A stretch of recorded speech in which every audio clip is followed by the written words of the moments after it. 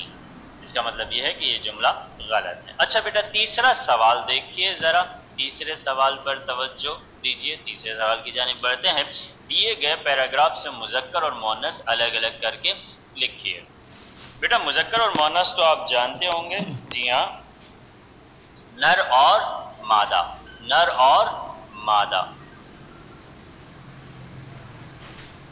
اس کو تذکیر اور تانیث بھی کہا جاتا ہے، تذکیر اور تانیث بھی کہا جاتا ہے۔ جس چیز کے اندر یا جس ذات کے اندر مردانگی پائی جاتی ہے، یعنی وہ نر ہوتا ہے، تو اسے مذکر کہا جاتا ہے، اور جس چیز کے اندر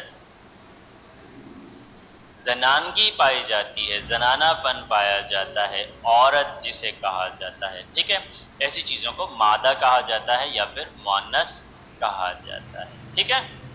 تو بیٹا آپ نے کیا کرنا ہے، نیچے دیے گئے پیراگراف کو پڑھنا ہے اور اس میں سے مذکر اور مؤنث چن کر تحریر کرنے ہیں۔ یاد رہے کہ یہ پیراگراف آپ دوبارہ تحریر نہیں کریں گے، پیراگراف آپ دوبارہ تحریر نہیں کریں گے، صرف اس میں سے چنے ہوئے الفاظ تحریر کریں گے۔ میں پیراگراف پڑھ رہا ہوں۔ مہریار بہت حیران ہوا کہ یہ بڑھیا اس مردہ مرغی کا کیا کرے گی۔ اسی خیال میں وہ آنکھ بچا کر بڑھیا کے پیچھے پیچھے چل پڑا، یہاں تک کہ بڑھیا شہر کے ایک محلے میں پہنچ کر ایک پرانے اور خستہ مکان کے سامنے آ کر رک گئی اور پھر دروازے پر آہستہ سے دستک دی۔ دروازے کا کھلنا تھا کہ 3-4 بچے اس سے لپٹ گئے۔ ٹھیک ہے بیٹا، یہ پیراگراف ہے، اس میں سے آپ نے وہ الفاظ چننے ہیں جو بطور صفت کے یا بطور اسم کے استعمال ہو سکتے ہیں، ٹھیک ہے؟ جیسے مہریار، جی ہاں یہ ایک اسم ہے. اسی طرح بڑھیا، مرغی، آنکھ، یہ تمام وہ ہیں جو اسم ہیں. یاد رکھیں کہ مذکر اور مؤنث کی تعین صرف اسم میں ہو سکتی ہے، فعل میں کبھی بھی نہیں ہو سکتی، ٹھیک ہے؟ اسی طرح ایک اور لفظ ہے یہاں پر شہر، محلہ ایک لفظ دیا گیا ہے، مکان ہے، دروازہ ہے، ٹھیک ہے؟ یہ جو الفاظ ہیں، دستک ایک لفظ ہے بیٹا، دستک، ٹھیک ہے؟ تو یہ جو الفاظ ہیں یہ بطور اسم کے استعمال ہوتے ہیں. آپ نے کیا کرنا ہے بیٹا، 2 پیراگراف آپ نے الگ الگ 2 کالمز بنانے ہیں. ایک کالم آپ نے مذکر کے عنوان سے اور ایک مؤنث کے عنوان سے بنانا ہے، اور پھر اس پیراگراف میں سے چن کر آپ نے مذکر اور مؤنث تحریر کرنے ہیں، ٹھیک ہے؟ اس وقت آپ کو نظر آ رہے ہیں بیٹا، ہم نے آپ کی آسانی کے لیے مذکر اور مؤنث الگ الگ کر لیے ہیں. اس کے بعد سوال نمبر 4 کی جانب بڑھتے ہیں بیٹا. نیچے دیے گئے جملوں کو درست الفاظ سے پر کیجئے. یہ خالی جگہ ہیں جنہیں آپ انشاءاللہ کاپی میں تحریر کریں گے، ٹھیک ہے؟ اور ان خالی جگہوں کو آپ خود مکمل کریں گے. اس کے بعد سوال نمبر 5 اور 6. سوال نمبر 5 اور 6. سوال نمبر 5 بیٹا آپ کی آسانی کے لیے اس وقت شامل نہیں کیا جا رہا سلیبس میں، ٹھیک ہے؟ اس کو انشاءاللہ حصہ قواعد میں جب آپ اسکول تشریف لے آئیں گے بعد میں تحریر کروایا جائے گا. فی الحال آپ کی آسانی کے لیے اس کو حذف کیا جا رہا ہے، اس کو فی الحال شامل نہیں کرتے تاکہ آپ بآسانی کام مکمل کر سکیں، ٹھیک ہے؟ اور اس طرز کے سوالات، موضوعی سوالات سے فی الحال آپ جو ہے آپ کو اعراض کروایا جا رہا ہے، ٹھیک ہے؟ تاکہ آپ کام آسانی سے مختصراً تکمیل تک پہنچا لیں، ٹھیک ہے؟ سوال نمبر 6 دیکھیے، غلط فقرات کی درستی. ذرا کتاب پر توجہ دیجیے. سوال نمبر 6 صفحہ نمبر 15 پر دیا گیا آخری سوال. غلط فقرات کی درستی یعنی غلط جملوں کی درستی. یہ لفظ کیا ہے بیٹا؟ درستی. یہ درستگی نہیں ہے. اصل لفظ درست لفظ درستی ہے، درستگی نہیں ہے، ٹھیک ہے؟ یعنی غلط جملوں کی درستی. عام بول چال کو روزمرہ کہا جاتا ہے، یعنی وہ انداز گفتگو جو ہم اور آپ عام طور پر آپس میں استعمال کرتے ہیں، وہ عام جملے جو ہم آپس میں بولتے ہیں، اس کو کیا کہا جاتا ہے بیٹا؟ روزمرہ کے جملے.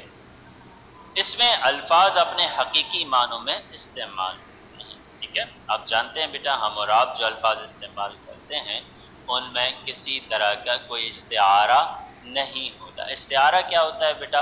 کہ لفظ ایک بولا جائے لیکن اس سے دوسرے معنی مراد لیے جائیں، اسی طرح کے مجازی معنی مراد لیے جائیں. تو لفظ مجازی معنوں میں استعمال نہیں ہوتا بلکہ اپنے حقیقی معنوں میں استعمال ہوتا ہے. اس کو عام روزمرہ کہا جاتا ہے، یعنی عام بول چال کے الفاظ. عام بول چال کی ضد کیا ہے بیٹا؟ محاورہ. اب محاورہ کیا ہوتا ہے دیکھیے ذرا.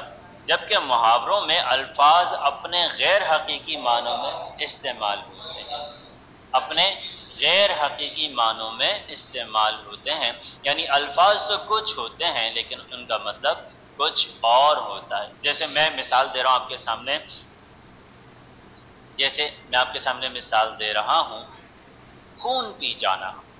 خون پی جانا، خون پی جانے کا مطلب کیا ہے بیٹا؟ کہ خون کا گلاس بھر کے اسے پی لینا؟ نہیں بیٹا.